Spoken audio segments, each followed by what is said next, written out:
প্রত্যেক নবীকে আল্লাহ তাআলা একটা গ্রুমিং, একটা ট্রেনিং সেশনের মধ্য দিয়ে নিয়েছেন। সেটা কি? সেটা হচ্ছে সবাইকে আল্লাহ তাআলা শেফার্ড হিসেবে কাজ দিয়েছিলেন, রাখাল হিসেবে। পৃথিবীর সব নবীরা ছাগল চড়াতেন, সব, আদম আলাইহিস সালাম থেকে শুরু করে বিষ্ণু ইসা ইসলাম পর্যন্ত। He started his first career as a shepherd. সুবহানাল্লাহ। ওনার প্রথম ক্যারিয়ার উনি রাখাল হিসেবে শুরু করেছেন।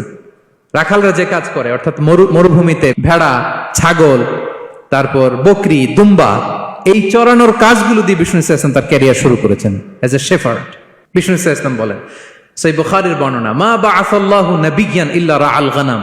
আল্লাহ তাআলা এই পৃথিবীতে এমন কোন নবী পাঠায় নাই যে নবীরা ছাগল চড়ায় নাই। সুবহানাল্লাহ পড়বেন না? সাহাবারা বললেন, ওয়া আনতা ইয়া রাসূলুল্লাহ, হে আল্লাহর নবী, আপনিও ছাগল চড়িয়েছেন?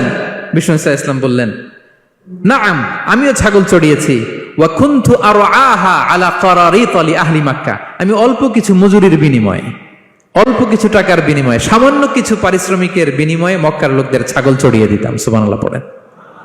কেন সব নবীকে দিয়ে আল্লাহ ছাগল চড়ালেন? এই ট্রেনিং সেশন, গ্রুমিং সেশন কেন? কারণ ছাগলকে একসাথে বসানো কঠিন।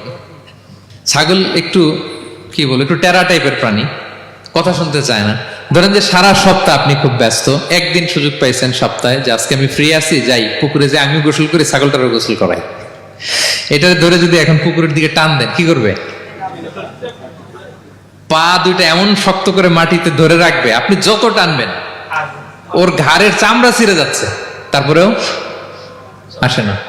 এরপর ছাগলগুলোর একসাথে রাখা কঠিন, একটা নেচে ওদিকে যায়, আরেকটা লাফ দেয় এদিকে, আরেকটা ওইদিকে।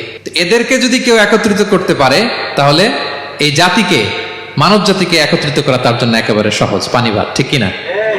এজন্য আল্লাহ এই মানব গোষ্ঠীর উপর লিডারশিপ কায়েমের আগে ছাগল চড়িয়েছেন। এবং যারা মরুভূমিতে ছাগল চড়ায়, যে শেফার্ড গুলো, যেই রাখালগুলো, তাদের অনেক শক্তিশালী হইতে হয়। গায়ে শক্তি না থাকলে ছাগল চড়ানো যায় না, কিন্তু লাঠি নিয়ে হই হই করে পিছনে দৌড়াইতে হয়, নেকড়ের ছোবল থেকে ছাগলগুলোকে রক্ষা করতে হয়, বাঘ, নেকড়ে এগুলো থেকে বাঁচাইতে হয়। তার মানে এটা করার মধ্য দিয়ে এই জাতিকে কিভাবে জাহান্নামের আগুন থেকে বাঁচাবে, নবীদের ওই ট্রেনিং হয়ে যায়। সুবহানাল্লাহ।